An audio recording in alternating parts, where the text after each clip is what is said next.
बहुत समय पहले की बात है। चंद्रगढ़ राज्य अपनी समृद्धि, वैभव और न्यायप्रिय शासन के लिए प्रसिद्ध था।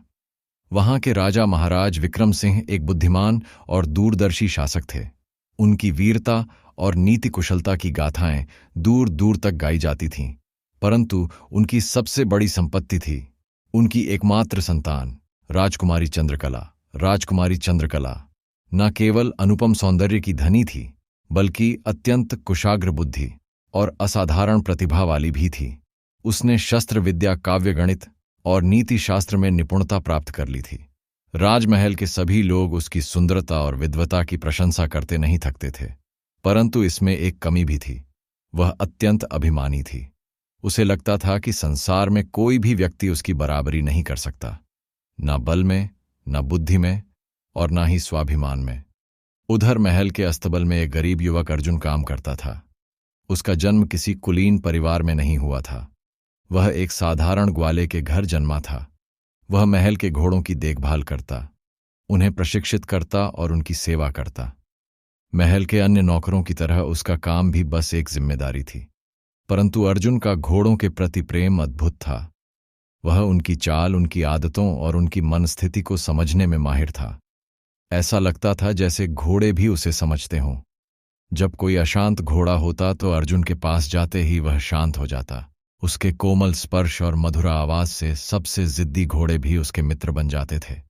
यही कारण था कि पूरे अस्तबल में उसकी अलग पहचान थी। परंतु राजमहल के ऊंचे दर्जे के लोग उसे सिर्फ एक मामूली अस्तबल का लड़का मानते थे। उसकी अनोखी प्रतिभा को कभी किसी ने गंभीरता से नहीं लिया। एक दिन राज्य में एक रहस्यमयी व्यापारी आया। वह घुड़सवारी के सामान और दुर्लभ घोड़ों का सौदागर था, परंतु इस बार उसके पास कुछ असाधारण था। जैसे ही वह राजमहल पहुंचा, पूरे राज्य में सनसनी फैल गई। लोग महल के द्वार पर इकट्ठा हो गए, क्योंकि व्यापारी के पास एक ऐसा घोड़ा था जिसे देखकर हर किसी की आंखें फटी रह गईं। वह घोड़ा काले बादलों की तरह चमकता था और उसके विशाल पंख सुनहरी रोशनी से दमकते थे।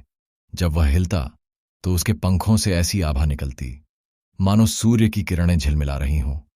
उसकी आंखें गहरी, रहस्यमयी और आग जैसी चमकदार थीं। घोड़े का शरीर बलशाली था, परंतु उसका स्वभाव अनियंत्रित और जंगली था। व्यापारी ने गर्व से घोषणा की कि यह कोई साधारण घोड़ा नहीं, बल्कि एक जादुई घोड़ा है। इसे साथ पाना किसी के लिए भी आसान नहीं है। यह उसी का साथ देगा जो इसे काबू कर सकेगा। अगर कोई इसे वश में कर ले तो यह घोड़ा उसे आकाश की ऊंचाइयों तक पहुंचा सकता है। राजमहल के सभी घुड़सवारों और योद्धाओं में उत्सुकता जाग उठी। राजा विक्रम सिंह स्वयं इस चमत्कारी घोड़े को देखकर चकित थे। उन्होंने तुरंत आदेश दिया कि इस घोड़े को महल के अस्तबल में रखा जाए और उसे प्रशिक्षित करने के लिए सर्वश्रेष्ठ घुड़सवार को बुलाया जाए। लेकिन घोड़ा किसी को अपने पास फटकने भी नहीं दे रहा था। जैसे ही कोई उसे छूने की कोशिश करता, वह तेजी से हवा में उड़ जाता और फिर जमीन पर आकर दहाड़ लगता। उसके पंखों की ताकत इतनी अधिक थी कि जब वह उड़ता तो आसपास धूल का बवंडर खड़ा हो जाता। कोई भी उसे नियंत्रित नहीं कर पा रहा था।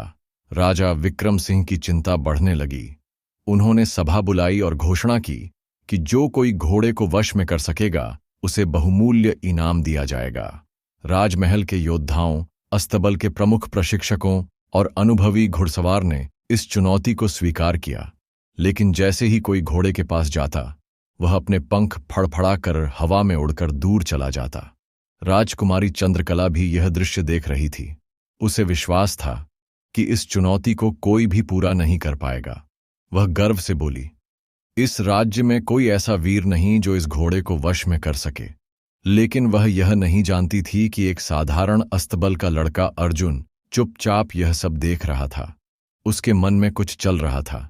क्या वह इस घोड़े से संवाद कर पाएगा? क्या भाग्य का यह खेल उसकी तकदीर बदलने वाला था? अर्जुन ने चुपचाप उस रहस्यमयी घोड़े की ओर कदम बढ़ाया। उसकी आंखों में एक अजीब सा संयम था, एक तरह का विश्वास जो उसने हमेशा अपने जीवन के सबसे अजीब और कठिन क्षणों में महसूस किया था। महल के अन्य लोग हैरान होकर उसे देख रहे थे। वे समझ नहीं पा रहे थे कि वह क्या करने जा रहा है। घोड़ा लगातार उड़ता और अपनी पंखों की ताकत से हर प्रयास को नाकाम करता, लेकिन अर्जुन के कदमों में एक अजीब सी शांति थी। वह धीरे धीरे घोड़े के पास गया और उसने उसकी आंखों में देखा। उसकी गहरी और रहस्यमयी आंखों में कुछ था, जैसे वह अर्जुन की सोच को समझ रहा हो।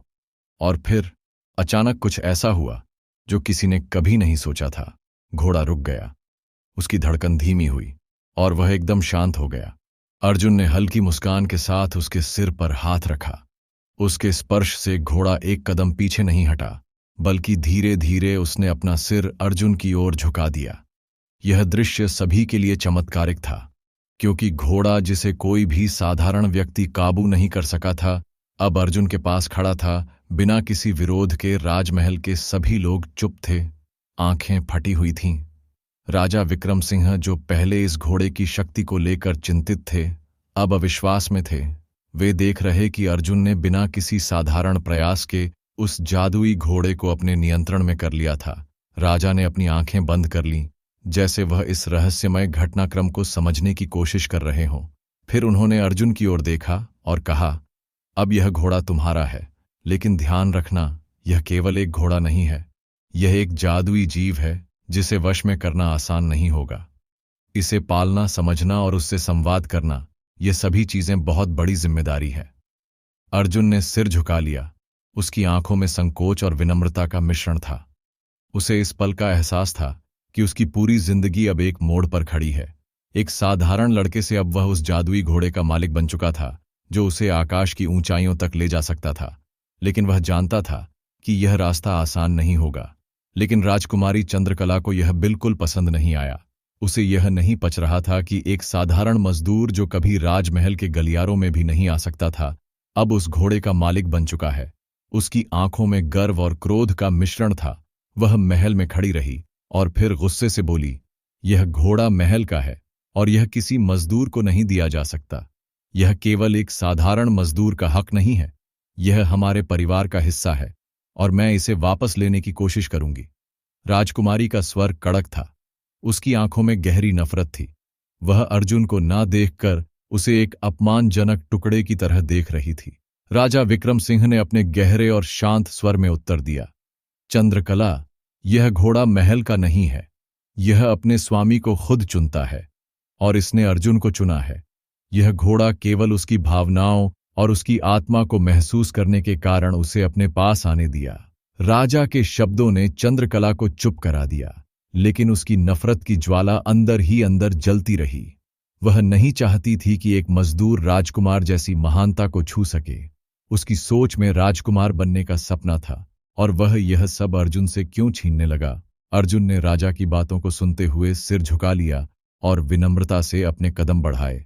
उसने कोई विरोध नहीं किया और चुपचाप महल से बाहर निकल गया। उसका मन भारी था, लेकिन उसकी आंखों में एक नई जिम्मेदारी की भावना थी।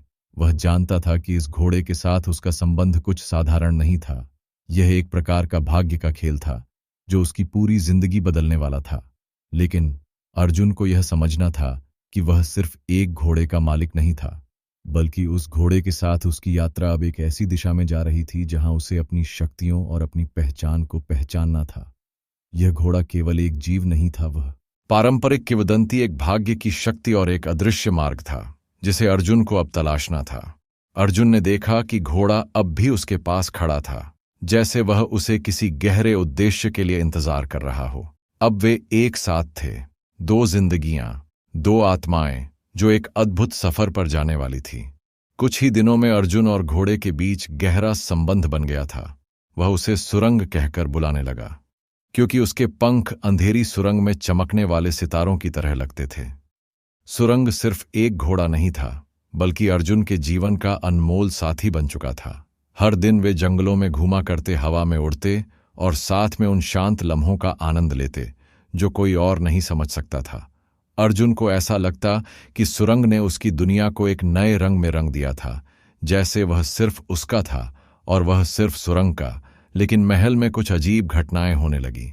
रात को अचानक से अंधेरे में किसी के चलने की आवाजें आती, दरवाजे अपने आप खुल जाते और कभी कभी सुरंग की नजरें रहस्यमय तरीके से चमक उठती, जैसे वह कुछ देख रहा हो जो कोई और नहीं देख सकता था। अर्जुन ने इसे नजरअंदाज किया, पर भीतर ही भीतर वह महसूस करने लगा कि कुछ ठीक नहीं है। एक रात अर्जुन अस्तबल में सो रहा था, जब उसे अचानक एक अजीब सी बेचैनी महसूस हुई। उसकी आंखें खुल गईं और वह देख सकता था कि सुरंग असामान्य रूप से बेचैन था। वह बेताबी से बाड़े के अंदर इधर उधर घूम रहा था, जैसे किसी चीज से डर रहा हो। अचानक घोड़े ने जोर से हिनहिनाना या और उसके पंख फैल गए, जैसे वह किसी खतरे का आभास कर रहा हो। अर्जुन चौंक कर उठ खड़ा हुआ। क्या हुआ दोस्त? अर्जुन ने घबरा कर पूछा। उसकी आवाज में चिंता थी, लेकिन सुरंग की आंखों में एक रहस्यमय चमक थी और वह अचानक आकाश की ओर देखने लगा, जैसे कुछ बहुत महत्वपूर्ण आ रहा हो। अर्जुन ने उसे झट से खींच लिया। तुम ठीक हो? लेकिन सुरंग अपनी जगह से हिलने को तैयार नहीं था। उसकी आंखें अब चमकने लगी थीं, जैसे वह कुछ देख रहा हो जो अर्जुन के लिए अदृश्य था। तभी अचानक महल की सबसे ऊंची मीनार पर एक रहस्यमयी छाया दिखी। वह एक आदमी था, लेकिन उसकी रूपरेखा इतनी धुंधली थी कि उसे पहचानना मुश्किल था। वह छाया धीरे धीरे मीनार से नीचे उतरने लगी और अर्जुन का दिल धड़कने लगा। यह कोई सामान्य व्यक्ति नहीं था। उसके आसपास एक विचित्र सी हवा बह रही थी, जैसे वह कोई शक्तिशाली तांत्रिक हो। आखिरकार मुझे मेरा खोया हुआ खजाना मिल गया। उस तांत्रिक ने एक भयानक थका लगाया। उसकी आवाज गहरी और गूंजती हुई थी, जैसे वह सैकड़ों वर्षों से इस पल का इंतजार कर रहा हो। अर्जुन ने देखा कि उसकी आंखें रक्त लाल थीं और उसकी सारी त्वचा पर रहस्यमय रेखाएं और चिन्ह थे, जो किसी तंत्र मंत्र से जुड़े हुए प्रतीत हो रहे थे। तांत्रिक ने अपनी दृष्टि सुरंग पर डाली और मुस्कुराते हुए कहा, तुम्हारा समय अब समाप्त हो चुका है सुरंग, तुम मेरे हाथों से बच नहीं सकते। अर्जुन को समझ में आ गया कि सुरंग के पंख जो आकाश में चमकते थे, किसी गहरे रहस्य से जुड़े हुए थे। वह केवल एक साधारण घोड़ा नहीं था, बल्कि वह कोई अद्वितीय प्राणी था, जिसे तांत्रिक ने वर्षों से खोजा था। तुम यह नहीं कर सकते, अर्जुन ने घबराते हुए कहा। उसकी आवाज में आत्मविश्वास की कमी थी। सुरंग मेरा दोस्त है और मैं उसे के हाथ नहीं जाने दूंगा। लेकिन तांत्रिक ने उसकी ओर देखा, जैसे वह एक मामूली कीड़े को देख रहा हो। तुम तो बस एक इंसान हो अर्जुन, तुम्हारी शक्ति मुझे रोकने के लिए काफी नहीं है। तांत्रिक के शब्दों में एक गहरी ध्वनि थी, जैसे वह कोई छिपा हुआ रहस्य जानता हो जो अर्जुन की समझ से बाहर था। सुरंग अचानक जोर से अपने पंखों को झपका लगा और उसके पंखों की हलचल से महल की दीवारें कांपने लगीं। अर्जुन को महसूस हुआ कि सुरंग में कुछ गहरी शक्ति है जो अब उसे तांत्रिक से लड़ने की ताकत दे सकती है। वह जानता था कि सुरंग अकेला नहीं था और उसका दोस्त उसे कभी अकेला नहीं छोड़ेगा। तांत्रिक ने मुस्कुराते हुए एक और कदम बढ़ाया और वह महल के अंदर अपनी शक्तियां फैलाने लगा। अर्जुन और सुरंग ने एक साथ उसकी ओर देखा और फिर उनके भीतर एक सशक्त भावना जागी। यह लड़ाई केवल एक घोड़े और एक तांत्रिक के बीच नहीं थी, यह एक दोस्ती की ताकत, विश्वास और साहस की लड़ाई थी। अर्जुन ने पूरी तरह से दिल में ठान लिया कि चाहे कुछ भी हो, वह सुरंग को इस संकट से बाहर निकालेगा। हमारे पास एक ताकत है जिसे तुम कभी नहीं समझ सकोगे, अर्जुन ने दृढ़ स्वर में कहा, और उसने सुरंग के पंखों के साथ पूरी तरह से मिलकर एक नई शक्ति महसूस की, जो उसकी उम्मीद से कहीं अधिक विशाल थी। अगली सुबह राजा के दरबार में सब कुछ सामान्य लग रहा था, लेकिन महल के भीतर एक भारी सन्नाटा था। अर्जुन और सुरंग के बीच बढ़ती मित्रता के बारे में सभी जानते थे, लेकिन आज कुछ अजीब सा महसूस हो रहा था। अर्जुन और सुरंग के साथ बिताए गए लम्हे महल के हर कोने में गूंज रहे थे, लेकिन यह शांति ज्यादा देर तक नहीं टिक सकी। कभी ना देखी गई रहस्यमय छाया राजा के दरबार में पहुंची। वह छाया काल सिद्ध तांत्रिक था, जिसे अर्जुन ने रात को देखा था। उसकी उपस्थिति से दरबार में एक गहरी चुप्पी फैल गई। उसकी आंखों में आग और उसकी चाल में एक बर्फीली ठंडक थी। उसके हर कदम के साथ महल में एक गूंज सी सुनाई दे रही थी, जैसे हवा भी डर से कांप रही हो। महाराज, उसने अपनी गहरी घबराहट भरी आवाज में कहा, यह घोड़ा मेरा है। उसकी आंखों में गुस्सा और बदला लेने की ललक थी, जैसे वह कोई खोया हुआ खजाना वापस पाने आया हो। राजा ने उसके इस दावे पर क्रोध से पलटते हुए कहा, यह घोड़ा अर्जुन का है और वह इसे कभी नहीं छोड़ेगा। तुम इसे छीनने का सपना देख भी कैसे सकते हो? राजा की आवाज में हुकूमत और आत्मविश्वास था, लेकिन उसके भीतर एक असुरक्षित आभास था, क्योंकि वह भी नहीं जानता था कि महल में क्या हो रहा था और इस तांत्रिक की शक्तियां कितनी विशाल हो सकती थीं। काल सिद्ध मुस्कुराया, लेकिन उसकी मुस्कान अजीब थी, जैसे वह किसी गहरे रहस्य को जानता हो। अगर यह घोड़ा मेरा नहीं हुआ तो यह किसी का भी नहीं रहेगा, उसने भयंकर आक्रामकता के साथ कहा, और फिर उसने अपनी जादुई शक्तियों को एकत्रित करना शुरू कर दिया। उसने एक जादुई मंत्र पढ़ना शुरू किया और उसकी आवाज महल के हर कोने में गूंजने लगी। यह मंत्र इतना शक्तिशाली था कि हवा भी रुक गई। अचानक सुरंग ने जोर से हिनहिना, या नहीं, अर्जुन लाया। सुरंग अर्जुन ने देखा और फिर वह अपने घोड़े के पास दौड़ पड़ा। लेकिन काल सिद्ध के मंत्र की शक्ति इतनी जादुई थी कि वह घोड़े को नियंत्रित करने में सफल हो गया। अचानक घोड़ा अपनी जगह से कूद पड़ा और महल की दीवार को फांदते हुए हवा में उड़ने लगा। अर्जुन हैरान था, लेकिन उसने बिना सोचे समझे अपनी पूरी ताकत लगाकर घोड़े का पीछा किया। कहाँ जा रहे हो सुरंग? अर्जुन ने चिल्लाकर कहा।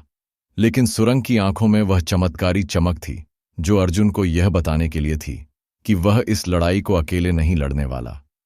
उसने अपनी पूरी शक्ति झोंक दी और आकाश में उड़ते हुए वह काल सिद्ध के जादू का मुकाबला करने के लिए तैयार था। अब महल के लोग बाहर निकलकर देख रहे थे। उन सभी की आंखों में विस्मय था।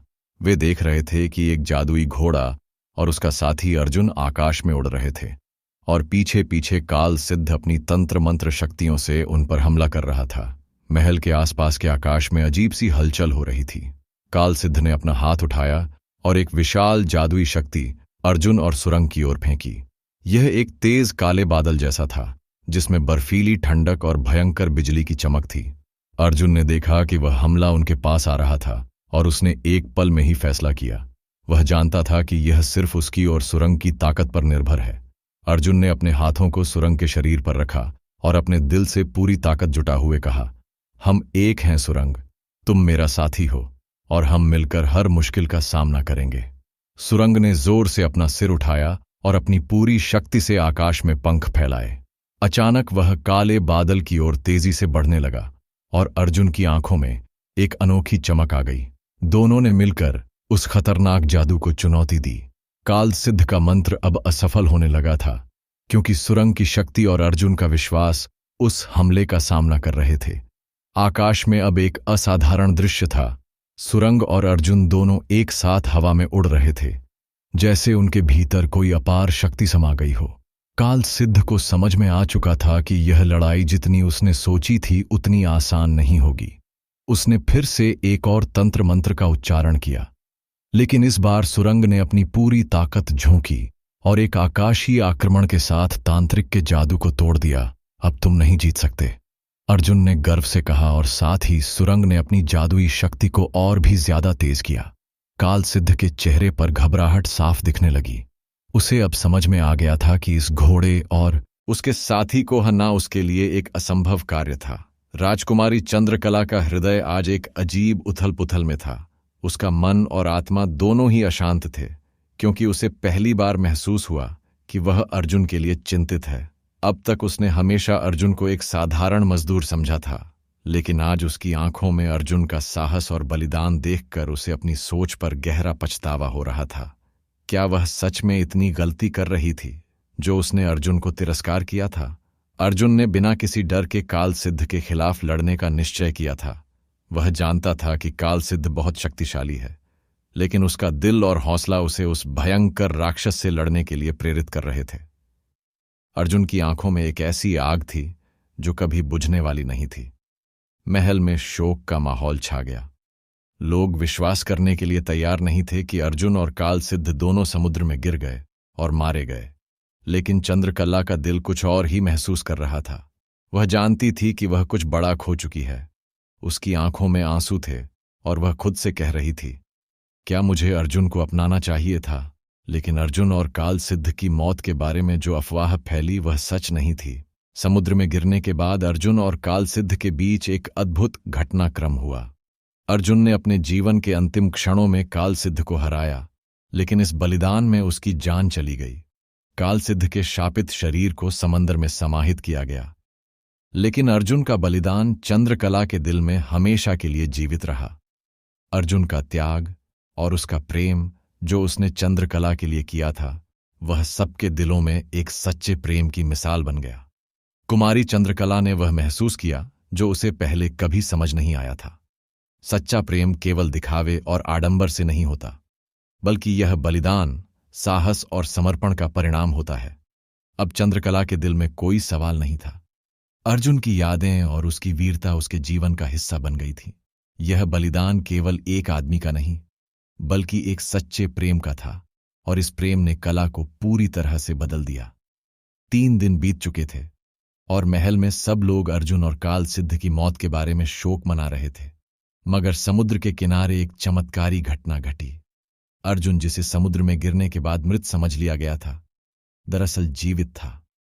वह बुरी तरह घायल हो चुका था और उसकी आंखों में दर्द और थकान थी, लेकिन उसके भीतर एक अड़क साहस भी था। समुद्र की लहरों ने उसे एक दूर दराज के किनारे पर फेंक दिया था, जहां घोड़ा सुरंग उसके पास खड़ा था। सुरंग ने पूरी तरह से अर्जुन की रक्षा की थी और वह जैसे उसकी देखभाल करने के लिए वहां मौजूद था। उसकी आंखों में एक नन्ही सी चमक थी, जैसे वह अर्जुन को यह बता रहा हो कि वह कभी अकेला नहीं था और उसकी यात्रा के अंत में उसका साथ देने वाला कोई ना कोई जरूर होगा। राजकुमारी चंद्रकला को जब यह खबर मिली तो उसके दिल में एक उम्मीद जगी। क्या अर्जुन सचमुच जिंदा था? वह दौड़ते हुए समुद्र के किनारे पहुंची, जहां उसने अर्जुन को अपनी आंखों के सामने देखा।